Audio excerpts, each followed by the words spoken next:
પારડીના કોલક દરિયા કિનારે દેશની સૌપ્રથમ 100 લાઇન ક્લીનઅપ મોક ડ્રીલ યોજાઈ। નેશનલ ડિઝાસ્ટર મેનેજમેન્ટ ઓથોરિટી અને union territory of Daman Diu અને દાદરા નગર હવેલીને લાગુ પારડી તાલુકાના કોલક ગામના દરિયા કિનારા ખાતે દેશની સૌપ્રથમ 100 લાઇન ક્લીનઅપ મોક ડ્રીલ યોજાઈ હતી।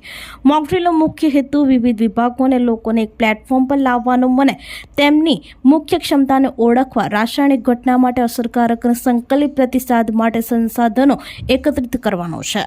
મોક ડ્રીલના ઇન્સિડન્ટ કમાન્ડર અને પારડી પ્રાંત અધિકારી નીરવ પટેલની અધ્યક્ષતામાં દરિયાના અંદર સીપમાંથી ધોળાયેલ ફ્રૂટ ઓઇલને કારણે દરિયા કિનારેના ગામના લોકો મેંગ્રુવના વૃક્ષોની જીવસૃષ્ટિને થતા નુકસાનથી કેવી રીતે બચી શકાય તે અંતર્ગત મોક એક્સરસાઇઝ કરવામાં આવી હતી। મોક ડ્રીલના આયોજન અંગે જિલ્લા વહીવટીતંત્ર દ્વારા સંબંધિત વિભાગના અધિકારીઓની ટાસ્ક ફોર્સની રચના કરવામાં આવી હતી।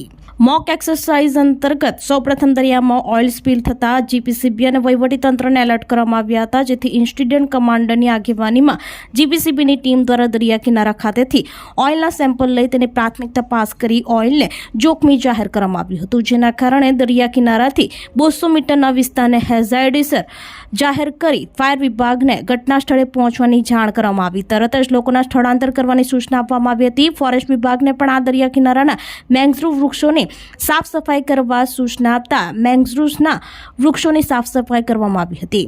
મેડિકલ ટીમે ઓઇલની અસરના પ્રાથમિક લક્ષણોની એડવાઇઝરી જાહેર કરી હતી। દરિયા કિનારાની સાફ સફાઈ, લોકોના સ્થળાંતર, મેંગ્રુવના વૃક્ષોની સાફ સફાઈ, લોકોની સારવાર અને તમામ ટાસ્ક ફોર્સની કામગીરી પૂર્ણ થતાં ઇન્સિડન્ટ કમાન્ડરે મોક ડ્રીલને પૂર્ણ જાહેર કરી હતી। મોક ડ્રીલ દરમિયાન નિવાસી અધિક કલેક્ટર અનસુયા ઝા, એનડીએમના કમાન્ડન્ટ ઓફિસર આદિત્ય કુમાર, કોલકના સરપંચ ગ્રેવિન ટંડેલ, ઉપસરપંચ અઝીઝ કોલકર, ઉદવાડાના સરપંચ સહિત સંબંધિત વિભાગના અધિકારી કર્મચારીઓ હાજર રહ્યા હતા।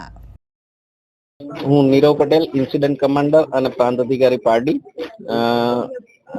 આજે આ મોક ડ્રીલનું આયોજન નેશનલ ડિઝાસ્ટર મેનેજમેન્ટ ઓથોરિટી તરફથી કરવામાં આવ્યું હતું। દમણ અને વલસાડના જે એડજોઇનિંગ ડિસ્ટ્રિક્ટ છે દરિયા કિનારાના, એના માટે ઓઇલ સ્પીલ થાય અને ત્યારબાદ 100 લાઇન ક્લીનઅપ માટેની મોક ડ્રીલનું આયોજન કરવામાં આવ્યું હતું। આ તબક્કે જ્યારે રિયલ સિચ્યુએશન ક્રિએટ કરવામાં આવી હતી, એની અંદર સવારે મેસેજ કરવામાં આવ્યો હતો કે વલસાડના પારડી તાલુકાના કોલકના દરિયા કિનારે ઓઇલ સ્પીલ થયું છે, તો એના માટે આપણી જે ટીમ લીડર્સ છે એ તાત્કાલિક સ્થળે પહોંચ્યા હતા।